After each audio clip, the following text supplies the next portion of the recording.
In Chicago's bustling downtown district near Millennium Park, the kitchen of Le Grand Cuisine restaurant was wrapping up another intense evening shift. This elegant French restaurant was one of the city's most prestigious dining establishments, requiring reservations months in advance.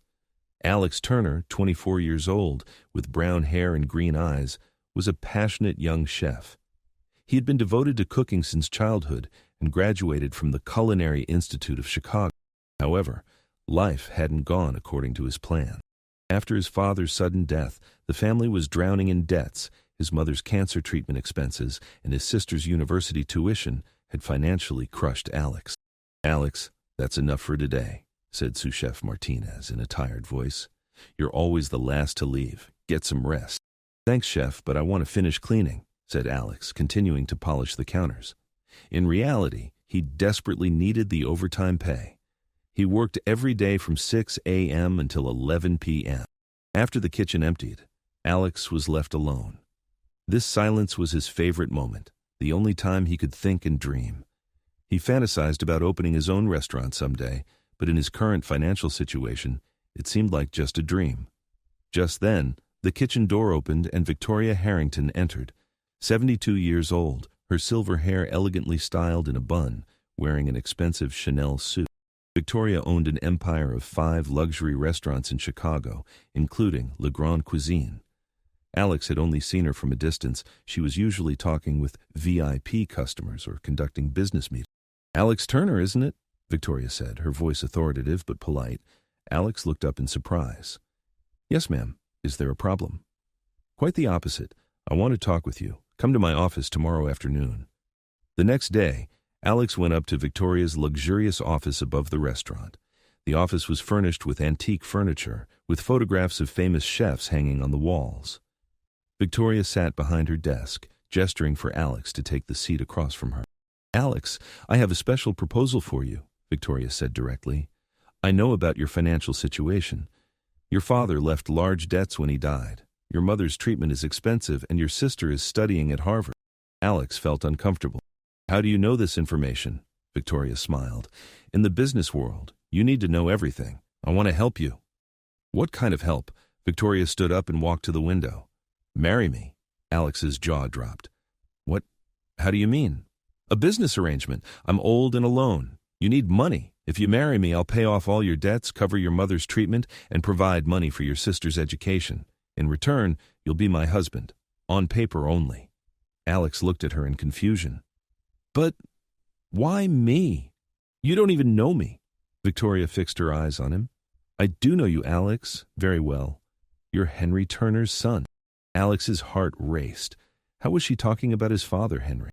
"Did you know my father?" "Yes," Victoria said in a cold voice. "I knew him very well." That night, Alex sat with his mother Linda in their kitchen.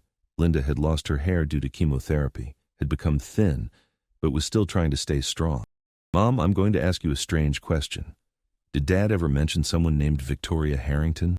Linda's face changed. "Where did you hear that name?" "She talked to me today." "Is this important?" Linda took a deep breath. "Alex, when your father died, I didn't tell you some things because I didn't want you to be more upset. Victoria Harrington, your father did business with her years ago." "What kind of business?" "Restaurant partnership. Your father financed Victoria's first restaurant. But something went wrong and Victoria lost everything. Your father also suffered losses during that period." Alex frowned. "Victoria seems very wealthy now." "Yes, she recovered later. But during that time, she was very angry with your father." The next day, Alex returned to Victoria. "I accept your proposal." Victoria smiled, but there was something cold in that smile. Smart choice. The wedding took place 2 weeks later at a small civil ceremony. Only Alex's family and Victoria's lawyer were present. Alex wore an expensive suit provided by Victoria, but felt uneasy inside. After the wedding, he moved to Victoria's mansion in Gold Coast. The house was magnificent, with a Lake Michigan view, furnished with antiques, and full-time servants. Alex was given a separate room. At the first dinner, they sat at opposite ends of the long table. Victoria spoke elegantly while eating. "Alex, we have some rules here. Breakfast at 8 a.m., dinner at 7 p.m. You won't interfere with my business matters, and most importantly, certain parts of the house are off limits. Wutuai. Which parts? The east wing of the third floor. That's my private area. Alex nodded, but an inner voice told him these rules were hiding something. As days passed, Alex began noticing strange things in the house. Victoria had long phone conversations at night, her voice harsh and commanding. The servants avoided eye contact with her. Most strangely, Victoria asked him indirect questions about his father. Questions like, was Henry very talkative, or who were Henry's business partners? Alex tried to answer these questions, but couldn't understand why Victoria was so curious. One night, as Alex went downstairs to get water from the kitchen, he heard Victoria talking on the phone in the library. Yes, the plan is working. The boy suspects nothing. The price Henry's son will pay will be much greater. Alex's blood froze. He continued listening behind the door. I waited 20 years for this moment. Henry Turner ruined my life. Now I'm going to ruin his son's life. Alex quietly returned to his room, his heart pounding wildly. Victoria had married him because she wanted revenge on his father, but his father was dead. So now Alex was the target. The next day, after Victoria went to work, Alex decided to explore the forbidden third floor. The door was locked, but Alex managed to pick the lock using skills from the kitchen. What he found inside shocked him. The walls were covered with photos of his father, Henry Turner, with the eyes scratched out. On the desk were old newspapers, legal documents, and Alex's own photos. In a corner sat Victoria's diary. Alex opened the diary, and the lines he read made him nauseous. Henry Turner left me helpless. I lost my first restaurant, lost my home. I almost went crazy. But now I'm powerful, and it's time for revenge. I'll bind his son to me, then slowly destroy him, just like his father did to me. First, I'll make him dependent on me. Then I'll threaten his family, and finally, I'll abandon him with nothing left. Alex's hands were trembling. Victoria had only married him for revenge and was planning to destroy him. Just then, a voice came from behind. Curiosity will kill you, Alex. Alex turned around. Victoria stood in the doorway, no courtesy left on her face. You came back early, Alex said. Yes, because I was watching you. I was waiting for this moment to come. Victoria entered the room, locking the door behind her.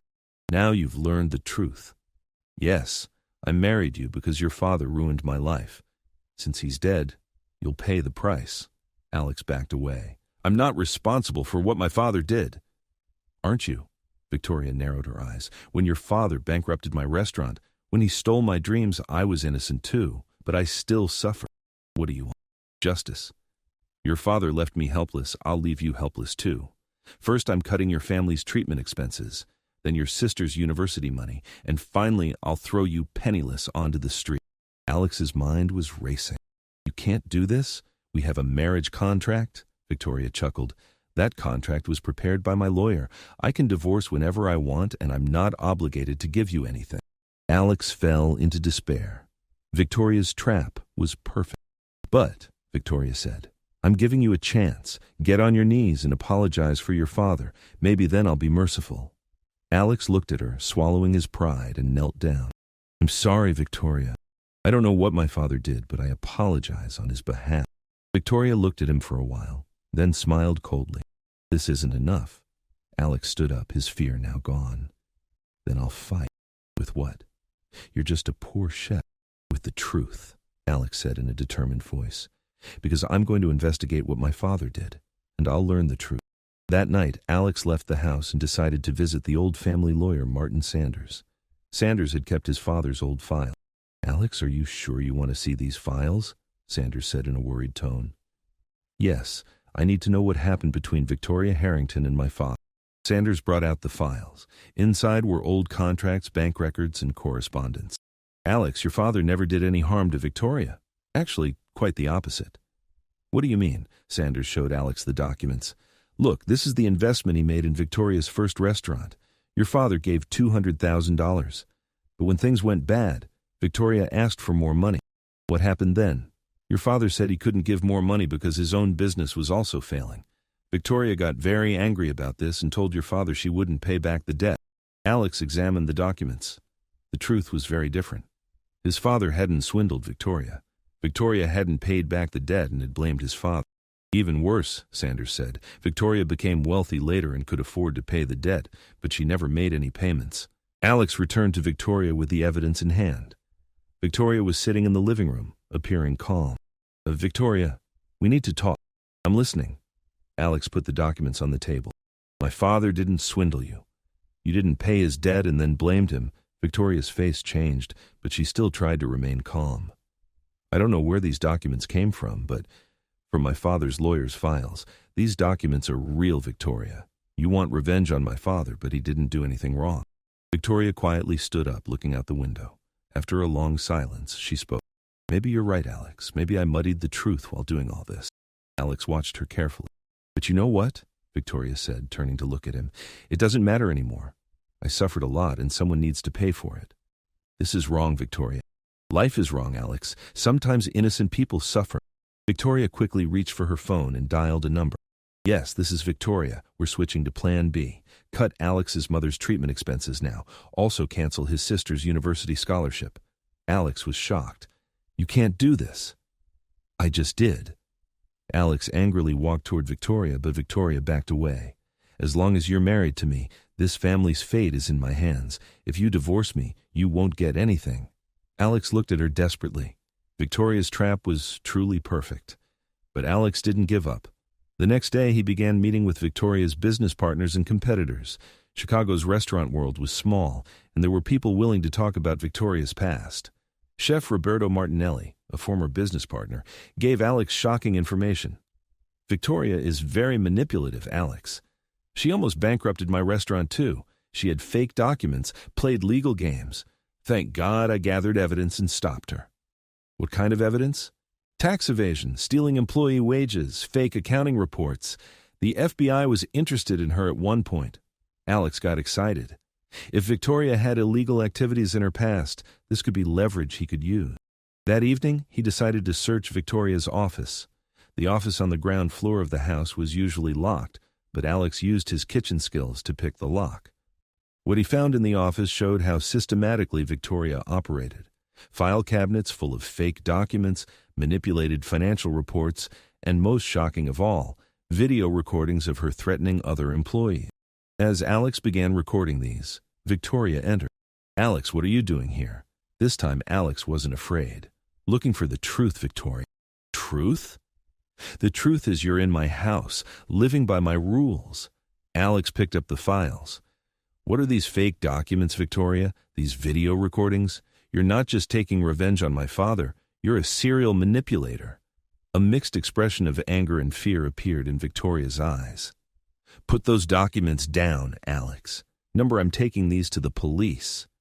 If you go to the police, I'll destroy your family. I'll cut every medication your mother receives at the hospital. Alex stopped. Victoria's threat was real, but Alex was no longer afraid of her. You know what, Victoria? You think you're very powerful, but you're actually very weak, because you've built a life based on lies. Victoria angrily approached him, but Alex didn't back down. I'm my father's son, but I'm not his mistakes. And I married you, but I'm not your victim. Alex took his phone out of his pocket.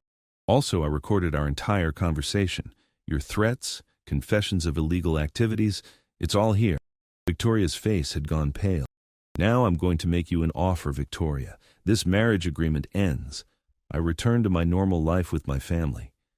You also explain your past mistakes and pay compensation to the people you victimized. What if I refuse? Then these recordings go to the FBI, and believe me, they'll investigate your past very thoroughly. Victoria remained silent for a long time. Finally, she collapsed into a chair, looking old and tired. Alex, I just wanted justice. No, Victoria, you wanted revenge. They're not the same thing. Victoria buried her head in her hand. I carried hatred for so long that I forgot how to live any other way. Alex looked at her with pity.